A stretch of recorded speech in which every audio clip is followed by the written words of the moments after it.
Hey guys, what is going on? It is Spherical here, and we are back today to continue Kill la Kill. Last time on, oh boy, last time on, last time on, man, awesomeness. That's what happened last time on. Satsuki has betrayed her mother, and shit's about to get interesting. I don't think that her mother's dead. Aragio, I don't think she'd be defeated that easily. And then we still have to bring in the question of what exactly does Satsuki want besides overthrowing her mother and the life fibers? Like, is there anything else to it, or is it just that she wants to stop them from doing what they want to do? I kind of talked about that last episode, but I'm kind of curious to see how that plays out. Again, I would assume it's as simple as she just wants to defeat them because they're not good. I won't say they're evil because these life fibers are just trying to survive too, but for the survival of the human race, they're not good. So, anyways, I'm ready to get right into it. So go to Vimeo, watch the reaction, and then come back. Please come back afterwards. Don't leave me. Okay, you can leave me if you go watch the reaction.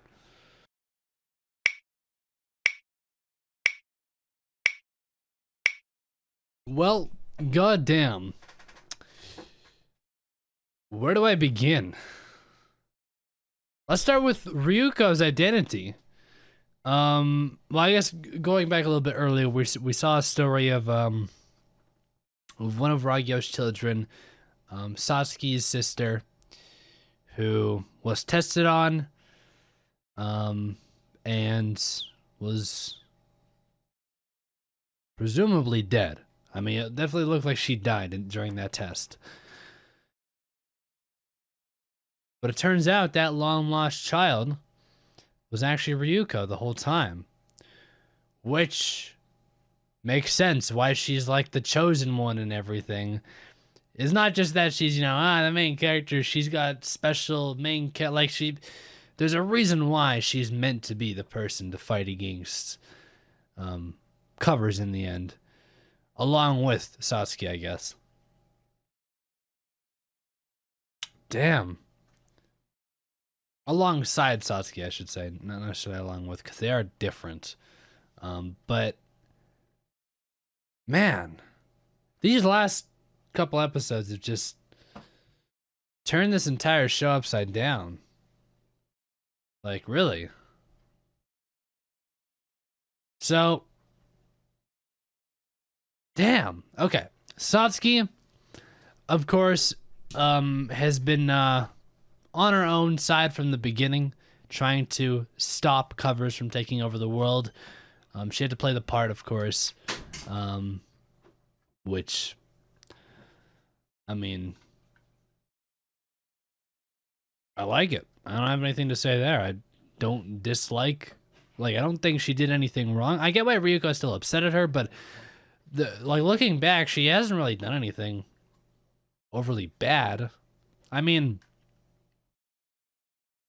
I guess she's probably inadvertently killed a lot of people by raiding all these schools and stuff, but we found out that she wasn't part of the killing of Ryuko's father either. So there's really not much to be upset about her or upset about with when it comes to her at this point. Not that I would have been upset at her, but from Ryuko's perspective.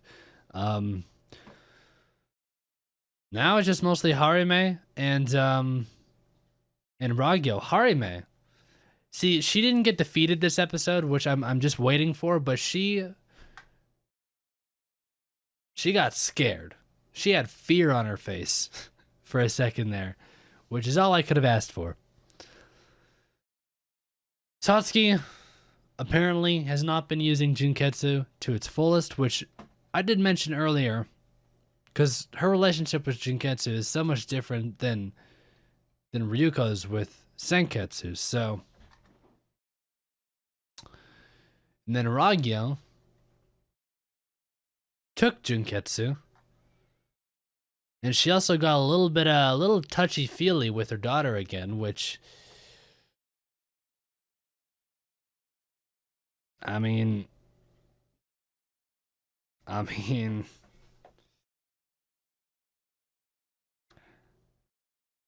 I don't have anything to say.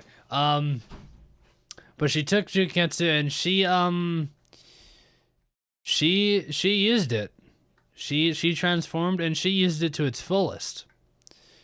Now, I'm assuming because Raigyo is like mostly just life, like she's become one with life fibers at this point. I'm assuming she can basically, you know, she can. It's like a all purpose like an all purpose tool or something. Like she can just be compatible with anything life fiber related at this point. I feel like she's just one with the life fibers. Sasuke couldn't do shit to her, by the way. She fought, but nothing came of it. She cut off her head, but it didn't mean anything in the end. Elite Four can't get to her because they're being held up by Harame right now. Ryuko is being held up by Ryuko's being held up by Harame. The Elite Four are being held up by Raigyo's assistant. So how did she survive? That's my question. She was ripped in, or she was cut in half, but not really, because she just like disintegrated into nothingness. How did that happen? Was that life fibers? I mean, I'm guessing. But how? You know, what's up with her? Unless that was just Raigyo's doing as well, which it very well could have been. Mind stitching, we saw that this episode, which is basically just life fibers taking control of people. They're just stitching in their brain, I guess, and taking command, which is just great, just what we need. Ryuko fought against it though, which was a-okay. Yeah, it's just a clusterfuck right now. Again, we have 19, 20, 21, 22, 23, 24, 6 episodes left. I don't know. Is this final battle really gonna last 6 more episodes? I don't know. I can't see it lasting that long. I mean, this is such a quick-paced show, but at the same time, like, what else is there to go through? This is the end. I can't see anything else happening after this battle with Raigyo. But I don't see her, like, I don't see this, like, ending in a draw either. Like, I feel like somebody's going to definitively win this battle here. Like, this feels like the ending point of the show, but it's just, knowing that it's not, it just feels weird. Like, what could possibly happen afterwards? Man.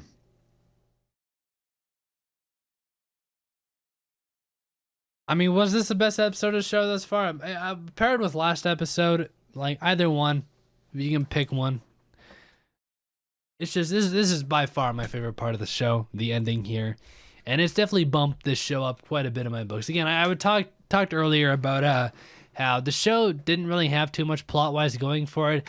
It was enjoyable and the plot was fun, but again, it was mostly just the atmosphere and the general feel of the show that really made it, you know, what it was to me. But here at the end, the plot's getting juicy.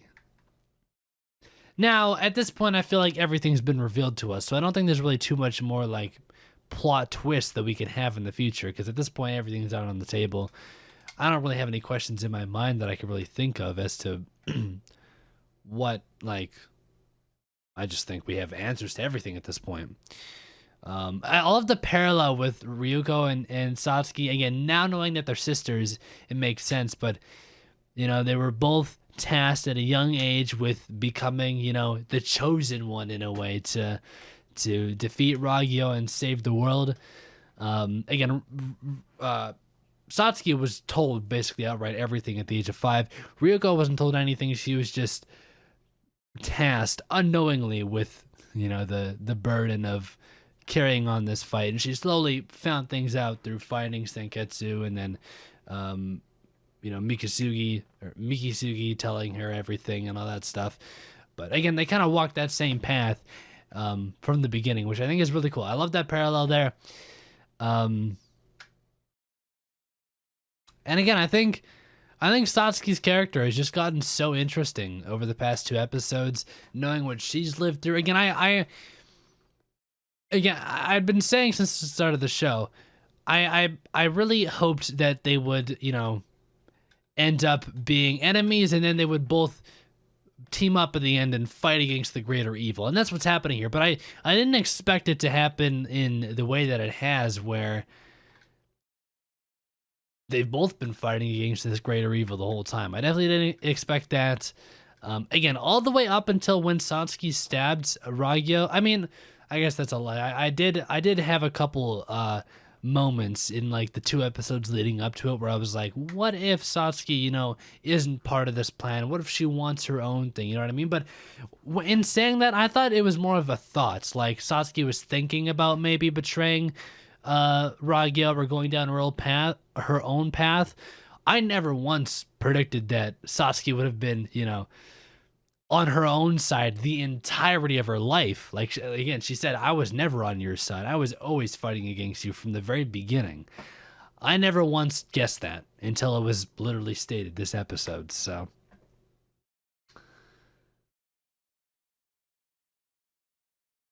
well, I mean, I should say until Satsuki stabbed Ragyo, because when she stabbed Ragyo and proclaimed that she was going to defeat her, she said it in a way like this was something that she's been planning for a long time and something that she was building up towards.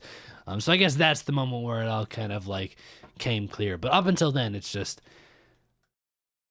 I just, man. I don't know. My words are getting jumbled. Sometimes I feel like every hype episode like this, it's just I'm at a loss for words, and I guess that's a good thing, but it's also a bad thing content wise because I'm at a loss for words and I can't talk. So I'm gonna leave it off here. Again, we have still quite a few episodes to go, so it's not like it's ending yet, but it definitely feels like it is. But as always, if you guys want early access and or the full-length versions of these reactions, you can click that link down in the description. It'll take you to patreon.com/sphericalfilms, and you can check that out there. But with all that out of the way, I do thank you guys for watching. I'll talk to you guys all on Thursday with episode number 19 of Kill la Kill. Until then, peace out.